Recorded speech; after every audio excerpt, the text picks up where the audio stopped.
थंडी वाढली की मार्केटमध्ये सुपर फूड, विटॅमिन पावडर किंवा एनर्जी बारची भरमार होते. पण पूर्वीच्या काळी हे काहीच नव्हतं. मग तेव्हा शरीराला गरम ठेवण्यासाठी काय खाल्लं जायचं? तर गेल्या काही शतकांमध्ये हे हायब्रिड खाणं काहीच नव्हतं. मग तेव्हा थंडी पडली की प्रत्येक घरात आपली आजी 4 पदार्थ बनवून ठेवायची. त्यात पहिलं गव्हाचे पीठ, तूप, ड्राय फ्रुट्स आणि डिंकापासून बनवलेले लाडू हे सगळ्यात फेमस होते. आणि हे लाडू फक्त थंडीपासून वाचवत नव्हते, तर तुमचं शरीर निरोगी सुद्धा ठेवायचे. त्यात कॅल्शियम, हेल्दी फॅट किंवा गरम मसाले असायचे, ज्याने रोगराई शरीरापासून दूर राहायची आणि गारवा सुद्धा. दुसरा पदार्थ आहे बाजरीची खिचडी. ही डिश दर 2 दिवसांनी बनवली जायची आणि यासोबत दही किंवा कढी खाल्ली जायची.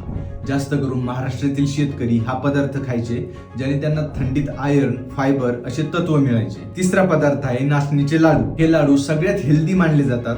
त्यात नैसर्गिक कॅल्शियम भरपूर प्रमाणात असतं. सोबत आयर्न, फायबर हे तुमचे ब्लड शुगर स्टेबल ठेवण्यास मदत करतात व हे शरीराला गरम ठेवतात आणि हाडांना मजबूती देण्याचं काम सुद्धा करत असतात. चौथं सुपर फूड हे शिवाजी महाराजांच्या काळामध्ये मावळ्यांना जीवदान होतं, ते म्हणजे सत्तू. हरभऱ्यांच्या फुटाण्यांपासून बनणारे हे ड्रिंक उन्हाळ्यात थंड पाण्यात प्यायलं तर शरीर गार राहतं आणि थंडीत गरम पाण्यासोबत प्यायलं तर शरीर गरम राहतं. सोबत बनवण्यास पण सोपं आहे आणि हे पिल्याने प्रोटीन व जास्त प्रमाणावर एनर्जी मिळते. म्हणून आपले मावळे लढायला गेले तर हे सत्तू प्यायचे, ज्याने त्यांना एनर्जी मिळायची. आणि असे घरगुती व नॅचरल सुपर फूड आपली आजी आपल्या घरामध्ये बनवून ठेवायची.